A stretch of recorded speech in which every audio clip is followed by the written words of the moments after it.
escuchado de alguna manera este término de conciencia colectiva o inteligencia colectiva. Y para eso estamos con Hernán Peña y Khalil Bascari. Ellos son de Argentina, que han venido a Perú especialmente para darnos una conferencia sobre este tema. Voy a empezar con Khalil. Khalil, ¿qué tal? Buenas. ¿Qué tal Lima? ¿Qué tal te ha tratado Perú? ¿Primera vez que vienes? Sí, primera vez, la verdad que muy contento, me está gustando mucho este país y su gente también. ¿Qué tal tú, Hernán? ¿Has la comida, la has probado? Sí, totalmente. ¿El ceviche?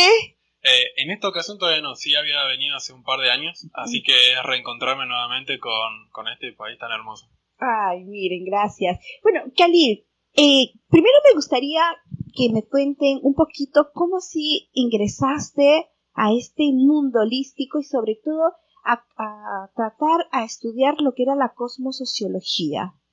Sí, empecé desde muy pequeño porque me costaba mucho insertarme en el ámbito educativo, en las escuelas, y también me costaba comprender a veces a los seres humanos, su manera de comunicarse o de relacionarse. Pero, ¿en qué sentido? O sea, ¿te sentías como fuera del contexto? Sí, fuera de contexto, muchas cosas y actitudes que no entendía. Toda comunicación tiene un código que ambas personas tienen que entender, ¿sí? Y había códigos de la sociedad que yo no entendía. Me costaba mucho sentirme parte de ciertos grupos y relacionarme en armonía con eso. Entonces empecé a observar mucho al ser humano, su manera de actuar, y también a la naturaleza. Y me di cuenta de que la naturaleza seguía un orden y determinados patrones de armonía. Entonces me empecé a preguntar si ese orden natural se podría aplicar a nuestras relaciones humanas, por ejemplo.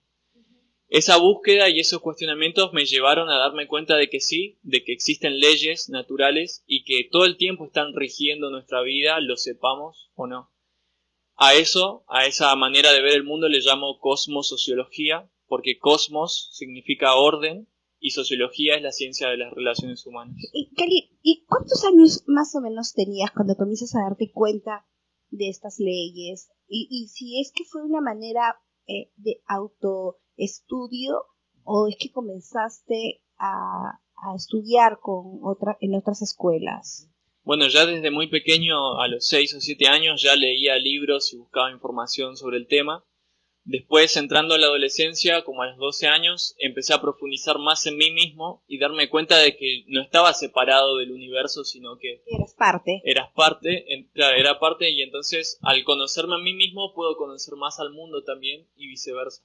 Y más o menos a los 15 o 16 años empecé a buscar un formato para ordenar esta información y compartirla, y ahí surgió este nombre de cosmosociología. Yo te pregunto porque deben haber casos de muchas personas que nos están escuchando que pueden haber pasado por lo mismo o que sus hijos están pasando por lo mismo. A veces se me acercan las mamás y me dicen, oye, mi hijo pasa tal cosa y no sé a dónde llevarlo, qué poder, cómo poder guiarlo, asesorarlo en este camino. ¿Qué les podría decir, por ejemplo, a las mamás que te están escuchando y que a lo mejor también tu papi y tu mami en su momento también pasaron por lo mismo? Sí, de hecho es una realidad de que hay muchas personas y muchos niños así. A veces les llaman niños índigo o niños cristal, pero hoy en día ya es muy común, no es un fenómeno aislado.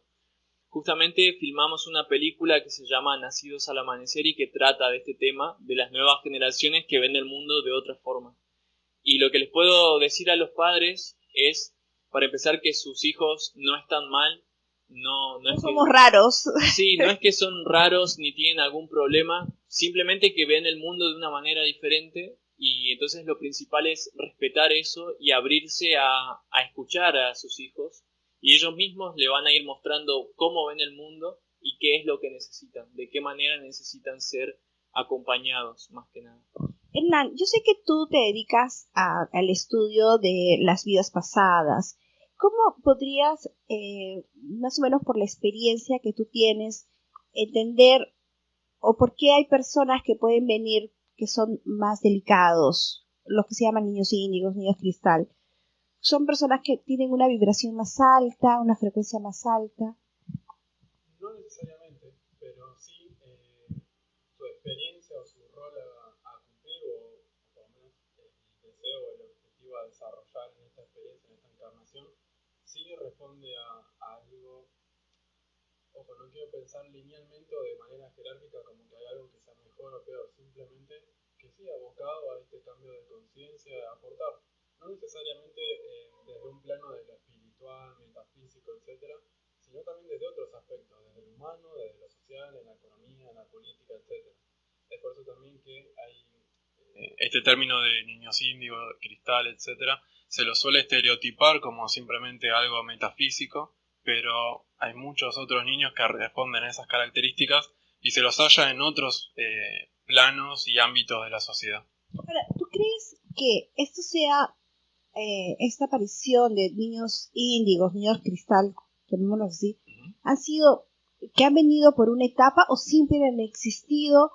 ¿Estamos en un momento en que tal vez haya una apertura mayor? ¿Cómo tú, con todos los casos que tú ves, la experiencia que vas teniendo, cómo podrías definir la situación actual que estamos viviendo a nivel energético, a nivel espiritual?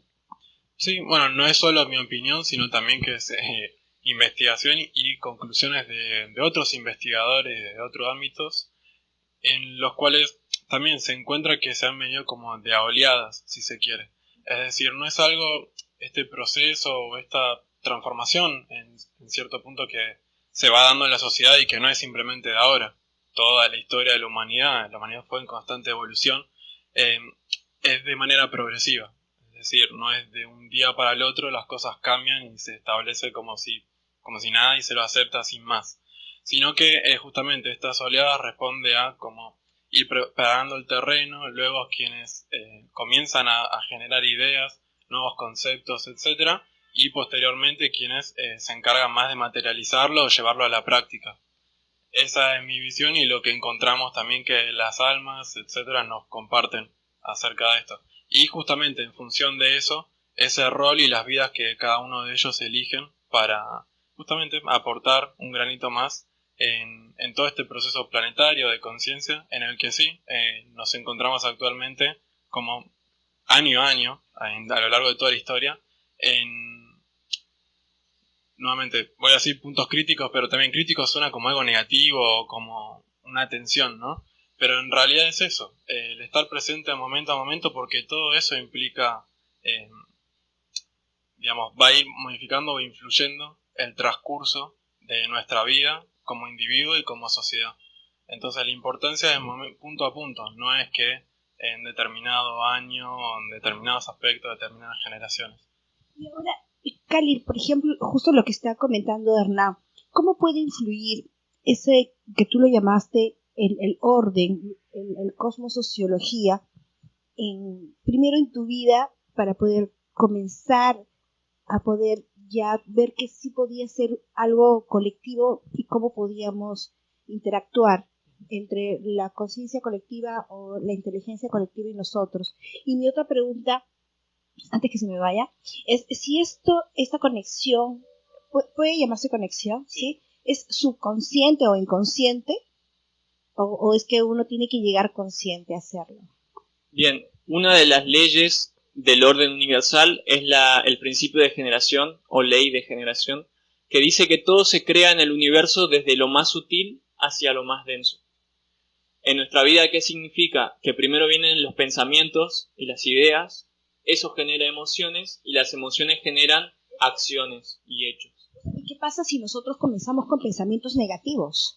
Bueno, toda la cadena que venga después va a ser consecuente con eso. Vamos a generar emociones negativas o inarmónicas y por ende hechos y construcciones también del mismo modo inarmónicas. La primera ley es que nosotros estamos generando nuestra propia realidad terrenal, de una manera. Exactamente, y específicamente desde lo más sutil hacia lo más denso. Y en general tratamos de cambiar primero lo denso para que cambie lo sutil. Tratamos, por ejemplo, de cambiar de casa, cambiar de auto o tener más bienes económicos, por ejemplo, más dinero, como si eso después nos va a hacer sentirnos mejor y pensar mejor. O sea que cuando te diga, no, ¿sabes qué? Voy a hacer tal vez una broma, ¿no? Pero no confiar tanto en estos amuletos terrenales si es que no va a cambiar nada si nuestra actitud mental está en otra. Exactamente, el amuleto es solo un reflejo de una creencia que uno tenga. Si uno cree que con tu simple poder vas a lograr las cosas, lo lográs, y de hecho hay estudios muy específicos sobre eso. Hay un efecto que se conoce como el efecto placebo, y son personas que, por ejemplo, se sanan de enfermedades solo creyendo en que se van a sanar. Por ejemplo, hay casos de deportistas que tenían atrofiadas las rodillas, entonces a la mitad les dijeron que, a todos les dijeron que los iban a operar, ¿bien? De las rodillas. Solo que a la mitad los operaron de verdad y a la otra mitad no. Solamente los durmieron. Los durmieron, les hicieron un pequeño corte para que pensaran que los habían operado y listo. Cuando se despertaron, sanaron sus rodillas sin que hayan tenido ninguna intervención quirúrgica real. Entonces ahí vemos cómo su creencia de que estaban sanos y estaban bien, en verdad en la materia, generó una sanación concreta. ¿Qué tan bueno es a veces darle poder a un objeto? A un amuleto, Hernán. ¿Qué tan bueno es darle poder a algo? ¿Influye en nuestra calidad de vida o está bien aceptado? Si es que es la creencia de uno. A ver, exactamente. Justamente desde el lugar en que uno se relaciona con eso, ya sea un amuleto físico o también con la información misma, ¿no?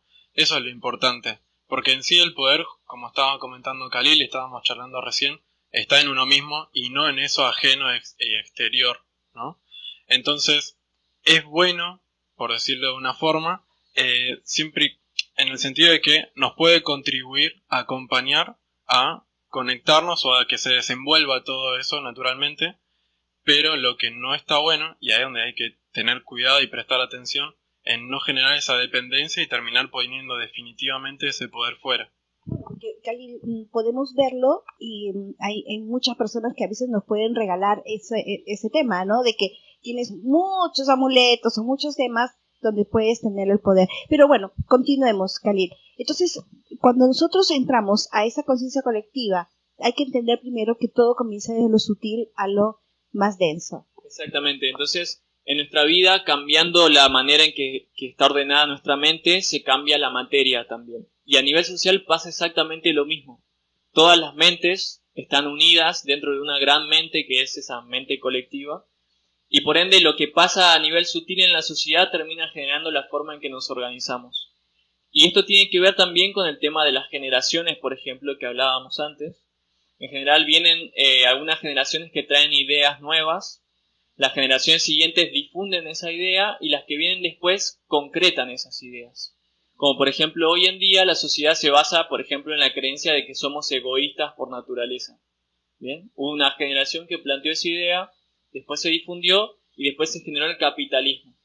¿Sí? Una manera de vivir que dice que bueno, si somos egoístas entonces compitamos entre nosotros y basemos la vida en esa competencia, la economía. Ahora, tal vez la gran pregunta que muchas personas se hacen es que si pueden haber inteligencias que pueden, o sea, más fuertes o qué sé yo, que pueden ingresar a esta red de conciencia colectiva que hay para poder influir de alguna u otra manera en las personas que participamos de esta inteligencia colectiva. ¿Puede pasar? Sí, exactamente. La idea y lo que queremos compartir es que cada uno tiene el poder también, así como tenemos el poder en nuestra vida, de influir en esa mente colectiva y generar cambios positivos también. Como por ejemplo un caso concreto que pasó en la década de los 90. En Washington, 8.000 personas se reunieron a meditar como parte de un experimento y a enviar pensamientos de paz hacia el mundo. Lo sorprendente fue que durante el tiempo que estaba meditando, el terrorismo a nivel mundial descendió un 70%. 8.000 personas enviando esa intención a la mente colectiva lograron que en todo el mundo se redujeran el terrorismo y los accidentes.